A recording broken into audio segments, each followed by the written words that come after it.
Only Black baby boomers will understand cultural practices and traditions from the Black community, the 1960s and the 1970s.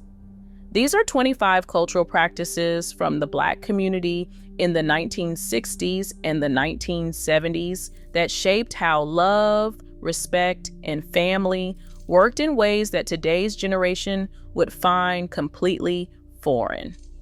Black baby boomers born between 1946 and 1964 lived through a time when dating came with rules, community wielded real power, and respect wasn't optional.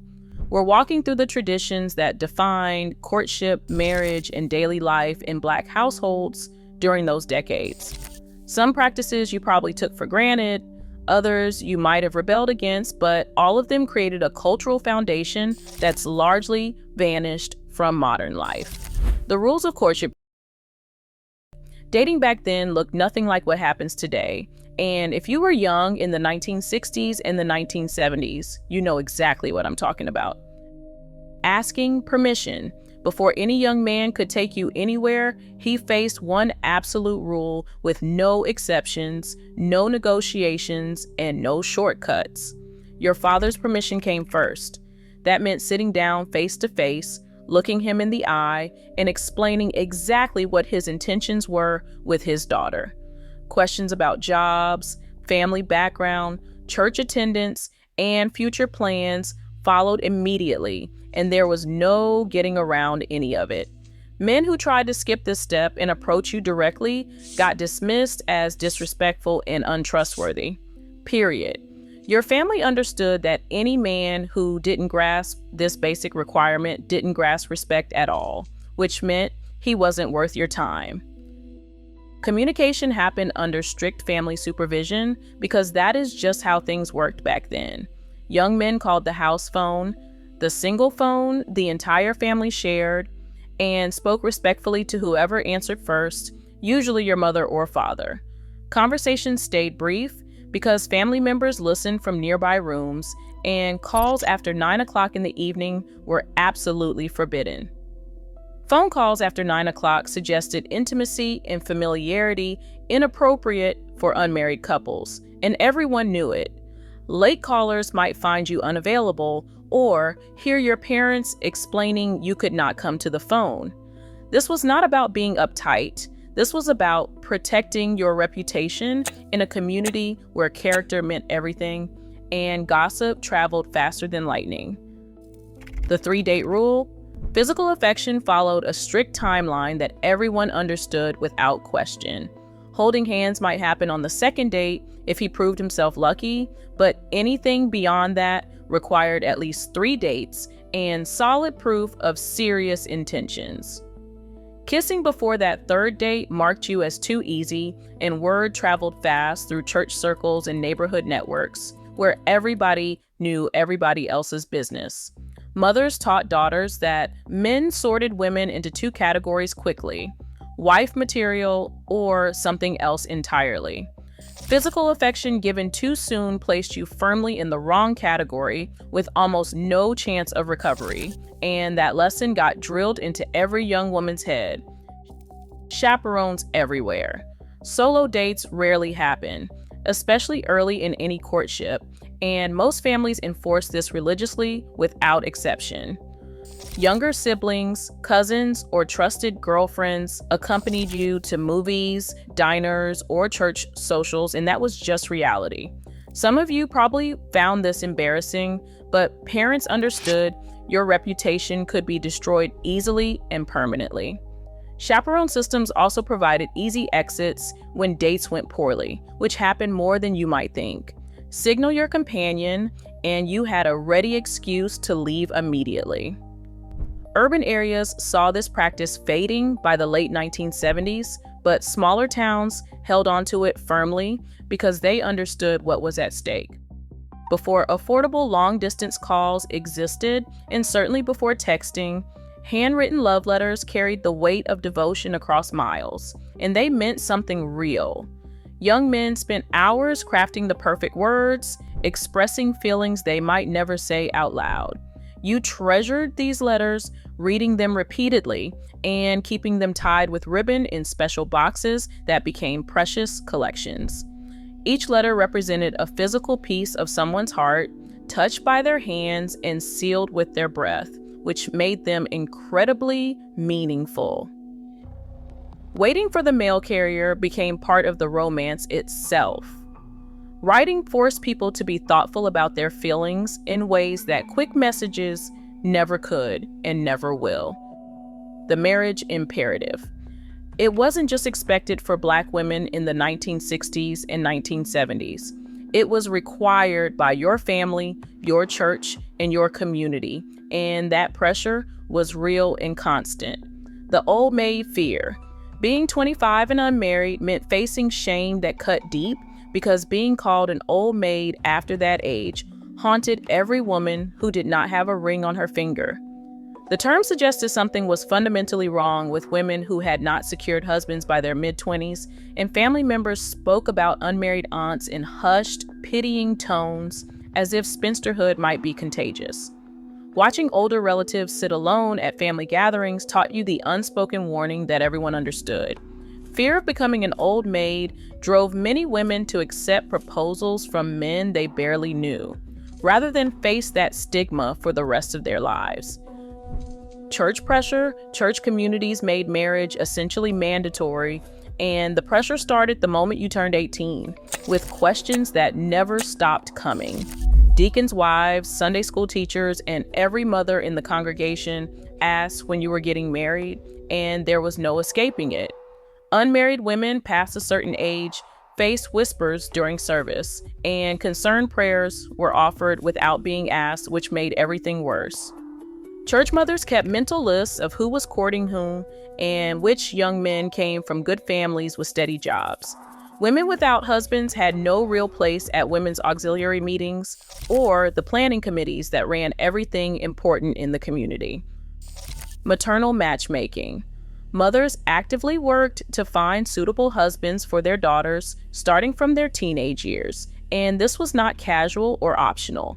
They took inventory of every young man at church, in the neighborhood, and from respectable families nearby, studying which boys had steady jobs, came from hardworking families, and showed signs of becoming reliable providers who could take care of their daughters. Networks of maternal intelligence developed as mothers compared notes with other mothers, trading information about whose son was courting whom and who had good jobs that could support a family. This system ensured few eligible bachelors escaped notice, and mothers took their matchmaking responsibilities seriously. Economic reality. Marriage wasn't just about love, it was about survival, and everyone knew it, even if they didn't always say it out loud. Jobs available to Black women stayed few and were poorly paid, usually domestic work, teaching, or nursing for those fortunate enough to get education beyond high school. These positions rarely provided enough income for independent living with any comfort or security. Owning homes, raising children properly, and building stable lives seemed nearly impossible without husbands' earnings to supplement what women could make. Marriage offered the only reliable path to financial security, which made the question of whether to marry essentially irrelevant for most women who wanted decent lives. The manners that mattered. Black men in the 1960s and 1970s carried themselves in ways that reflected training starting in childhood and continuing throughout their lives. You could see it in everything they did. Verbal respect. Every elder received yes sir and yes ma'am automatically, and this was not just politeness. It was mandatory behavior that was enforced strictly. Young men learned from childhood to address anyone older with these respectful terms. No exceptions allowed under any circumstances. Parents, neighbors, teachers, and strangers in grocery stores all received the same automatic response, because that is how you were raised. This practice carried deep cultural significance for Black communities that had been denied basic courtesies for generations under Jim Crow. When young Black men said yes sir to older Black men, they honored that person's survival and wisdom, while showing the world they understood respect. Physical courtesies. Car doors were open and women were seated completely before doors closed. This was standard behavior for every single outing, no matter where you were going. Men walked to passenger sides, opened doors, offered hands to help women in, and waited patiently while they settled into seats and arranged themselves. Only then would doors close gently and men would walk to their own sides. Hat removal happened the moment men stepped indoors, non-negotiable in homes, churches, restaurants, or any indoor space you could name. Hats came off at thresholds and stayed off until leaving, and keeping hats on indoors was considered deeply disrespectful to everyone present. Standing up when women entered a room was automatic, something every man practiced without thinking about it. Women walking through doors would trigger every man in that room to rise to his feet in acknowledgement and respect. Protective instincts. Men positioned themselves between women and traffic without thinking about it when walking on sidewalks. They automatically placed themselves between women and roads, switching naturally as couples walked and constantly adjusting based on which side the street was on. This happened so smoothly you barely noticed it. When women were cold, they got jackets immediately without being asked or having to hint about it. Men noticed shivering or any sign of being chilled and immediately removed their jackets to drape over women's shoulders. There was no waiting to see if she would ask for it, and no concern about their own comfort afterward, because her comfort came first. Church and community power. Church wasn't just where you worshiped, it was the center of your social life and the place where relationships got made, monitored, and maintained by people who cared about your future. Church as matchmaker. Sunday church services and fellowships served as the primary meeting places for couples throughout Black communities, because that was where respectable people gathered. Churches were not just worship centers, they were the heart of Black social life, where families gathered and young people got introduced properly by people who knew their backgrounds. Parents trusted that anyone met at church came from good families with shared values and a similar upbringing. Church fellowships after services provided opportunities for supervised conversation. Youth groups, choir rehearsals, and picnics became unofficial matchmaking events where romance could blossom safely. Mothers and grandmothers played active roles, pointing out suitable matches and arranging introductions between young people they thought would work well together. Church mothers served as unofficial guardians of family stability, and they knew everything happening in their communities.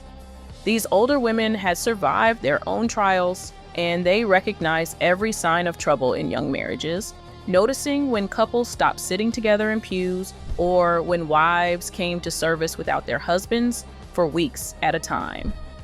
Nothing escaped their attention, and they were not shy about pulling young wives aside to offer counsel when they saw problems developing. Decades of faith and experience gave church mothers authority that commanded respect, and their words carried weight that even stubborn husbands respected, because they knew these women had wisdom. Community accountability. Everyone's business was known throughout the community, and men faced real accountability for their behavior, whether they liked it or not. Tight-knit neighborhoods meant church members, neighbors, and extended family all watched how young men behaved, and men who mistreated women, showed up drunk, or were seen with questionable company found their reputations destroyed before weekends ended. This accountability meant men could not get away with disrespect, because someone would always report back to families who cared. Grandmothers compared notes at church, fathers talked at barbershops, and aunties shared information across family lines, creating a network that kept everyone honest. Sunday dinners and family traditions. Sunday dinner wasn't just a meal, it was an institution that held families together and tested potential relationships in ways that mattered for everyone's future. The Sunday dinner test. Receiving Sunday dinner invitations meant meeting her entire family in what amounted to serious evaluation sessions where your character got examined. Aunts, uncles, cousins, and grandparents gathered to assess young men courting their family members, and expectations were high, with no room for mistakes. Early arrival, best clothes, gifts for hostesses, and genuine compliments for the cooking were required, not optional. Every relative at those tables watched how men handled themselves, how they spoke to elders, and whether they showed proper respect to everyone present. Conversations included direct questions about jobs, churches, family backgrounds, and intentions, and there was no avoiding any of it because your future depended on these answers.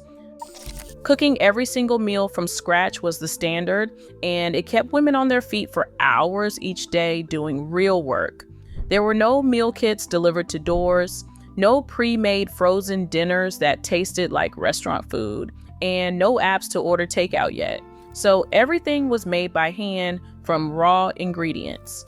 Women stood at stoves, stirring pots, bent over counters, chopping vegetables, and moved constantly between refrigerators, pantries, and sinks throughout the day. Breakfast preparation meant standing while frying eggs and flipping pancakes.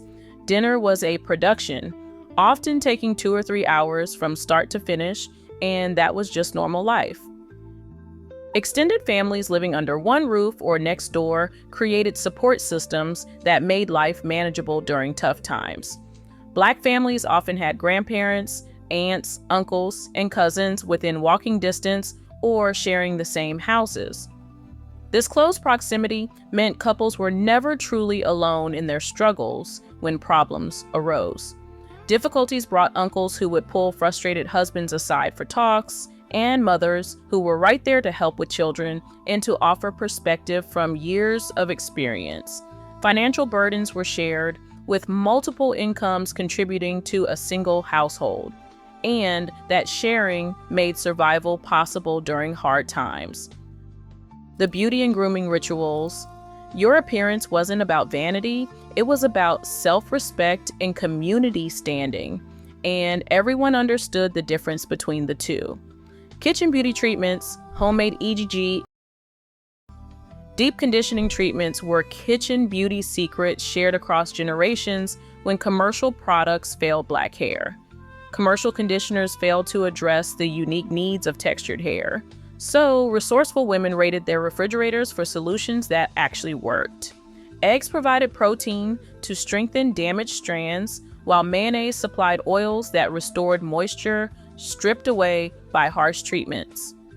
Unpleasant smells during application did not matter because results spoke for themselves in hair that felt softer and broke less during combing and styling. These recipes passed from mothers to daughters, with each woman adding her own variations based on what worked for her particular hair type. Hot comb Sundays. Kitchen stoves became beauty salons across Black America when hot combs were heated on burners every week.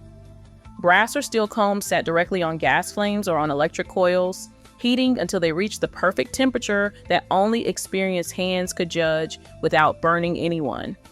Towels draped over shoulders as you sat on kitchen chairs, holding your breath while smoking hot metal came close to your scalp and transformed your hair. Heated pressing oil and sizzling hair filled houses with scents that lingered for days and became associated with getting beautiful for the week ahead. Noxzema nights. Noxzema cold cream cleansing became nightly rituals for clear skin that actually worked for Black women.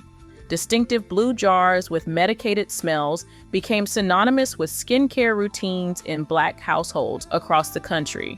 You scooped thick white cream onto your fingertips, then massaged it across your face, feeling the cool, tingling sensations that signaled the product was working properly. Cocoa butter. Everything cocoa butter sticks for stretch marks and scars were practices you relied upon because they actually worked. Waxy brown sticks came wrapped in paper and smelled like chocolate, making them pleasant to use. Pregnant women rubbed cocoa butter across expanding bellies every morning and night, believing it would prevent or minimize stretch marks that could last forever. The physical work of daily life. Life in the 1960s and 1970s required constant physical activity that kept people naturally fit without ever calling it exercise or thinking about calories. Household labor, hand washing dishes and clothes kept arms toned and calories burning every day without anyone thinking about fitness. Standing at sinks after every meal, scrubbing pots and pans with steel wool, and washing delicate items by hand added up to significant physical activity. Women without dishwashers often spent 30 minutes to an hour each day at sinks doing real work. Laundry was even more demanding for families without washing machines, which was most households back then. Scrubbing clothes on washboards, wringing out heavy wet fabric by hand, and carrying baskets of soaking laundry built real muscle. Even with washing machines, everything still got hung on lines to dry, which meant more physical work. Roller rinks and house parties every weekend burned calories without anyone calling it exercise because it was pure fun. Roller rinks were more than entertainment. They were places where you glided, spun, and grooved to Diana Ross, Earth, Wind & Fire, and the Bee Gees for hours at a time until you were exhausted and happy. House parties were no different because when music started, you danced, period. Sideline watching wasn't an option. You were on floors doing the hustle, the bump, and other moves that kept heart rates elevated all night long while having the time of your life. Active parenting. Double Dutch and active games with children kept mothers moving alongside their kids instead of watching from benches. Bench sitting while watching children play wasn't the norm. You jumped in and participated fully. Double Dutch required speed, timing, and endurance. Women turned ropes, took their turns jumping, and it was serious exercise disguised as play. Marriage in Black communities during the 1960s and the 1970s carried weight that today's generation struggles to understand because the stakes were completely different. Vows that meant forever. Wedding vows, truly meaning until death do us part, shaped every decision that followed for the rest of your life. Divorce was almost unthinkable and carried a stigma that could follow women forever. When couples stood before God in their communities promising forever, they meant it in ways that influenced how they approached every problem. Permanence gave marriages gravity and influenced how couples handled difficulties when they arose. You worked things out because alternatives did not exist, and that knowledge changed how you approach conflicts. Community mattered. Wedding ceremonies brought entire communities together, making marriage about far more than just two people starting a life together. Whole churches showed up to witness and celebrate. Women who had watched brides grow up from babies filled pews, crying with joy, and remembering their own wedding days decades earlier. These weddings reinforced community bonds by connecting families who would now be related through marriage for generations. Entire affairs announced that these two people were building something together, and communities would support them through whatever came next. Financial reality: families saved for years to afford proper church weddings because these ceremonies mattered enormously. Rushed affairs thrown together at the last minute did not happen. These were planned events requiring financial preparation and sacrifice from entire families who understood what was at stake. Mothers set aside money from household budgets, fathers worked extra hours, and extended relatives contributed what they could manage. Investments were emotional as much as financial, with every dollar representing hope and commitment to the future they were building together. The breakdown of tradition. Cultural practices that had defined Black courtship and community life for generations began changing by the late 1970s, and you could feel the shifts happening. What technology changed? Affordable phone service and eventually cell phones eliminated formal communication protocols that had governed relationships for decades. Young people could talk privately without parental supervision, and rituals of asking permission to call became obsolete quickly as technology advanced. Geographic mobility weakened community oversight as families spread across the country for job opportunities, breaking tight-knit neighborhood networks that had provided accountability and support for generations of families. Economic shifts, economic independence reduced marriage as necessity when more opportunities opened up for women. More career opportunities opened for women, while government programs provided some support for single mothers, and marriage became more of a choice and less of an economic requirement for survival. Civil rights movements and changing social norms gave women more options than ever before, but they also removed some protections that old systems had provided for generations.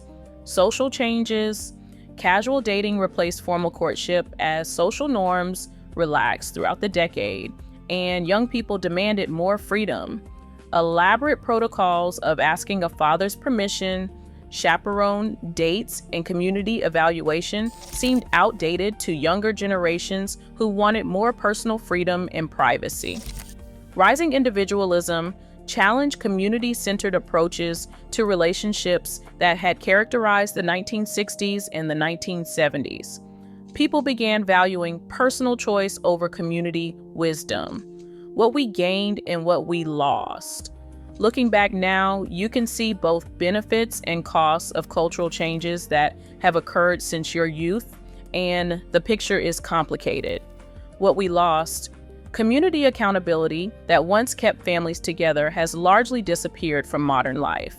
Young people today often navigate relationships without the guidance and oversight that previous generations took for granted. Extended family networks that provided support and intervention have weakened significantly across most communities.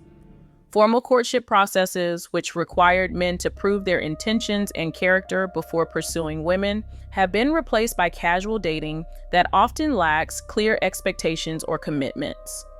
Respect protocols that required certain behaviors and manners have faded away, leaving many feeling that basic courtesy and consideration have declined dramatically in modern society. What we gained: women have more autonomy and choices than previous generations could imagine. Marriage is not their only path to security and respectability anymore, and economic independence has given women the power to leave unhealthy relationships and pursue their own goals without depending on anyone else. Rigid gender roles that sometimes trap people in unsuitable situations have loosened considerably, allowing for more flexibility in how relationships work and who does what. Community pressure that kept some couples together also sometimes trapped people in abusive or unhappy marriages for decades. Today's options for divorce and separation, while not ideal, provide escape routes that did not exist before. The ongoing debate: questions remain whether freedoms gained have been worth stability lost, and that is a conversation worth having. Rising divorce rates, single parenthood, and what many see as a breakdown in family structure concern those who remember when marriages lasted and communities raised children together successfully. Opportunities available to young people today, regardless of gender or background, would have been unimaginable to previous generations who faced much more limited choices. Conclusion: these 25 practices defined how Black Americans approached love, family, and community during the 1960s and the 1970s. Living through this era meant experiencing a time when respect was non-negotiable, community oversight was constant, and marriage was the goal that shaped every romantic interaction from the very beginning. Some traditions you probably fought against with everything you had, others you might wish still existed today, but all of them created cultural frameworks that prioritize family stability, community support, and personal dignity in ways that seem foreign to modern dating culture. Your world required patience, respect, and commitment at every step of the process. Young people today might find these expectations restrictive and old-fashioned, but they also provided structure, protection, and accountability that helped relationships survive and communities thrive for generations. Whether these changes represent progress or loss is something each generation must decide for itself based on what it values most. Black baby boomers who lived through this transformation remember a time when love came with rules, respect was earned through action, and community meant something that extended far beyond individuals. What aspects of these traditions do you miss most, and what parts are you glad to see in the past? Share your memories in the comments below, and let us keep these conversations about family, community, and cultural change alive for the generations that follow us. Hit that like button if these memories resonated with you, and subscribe to keep these cultural discussions going. Your stories and experiences matter and deserve to be preserved for future generations to understand where we came from and how far we have traveled.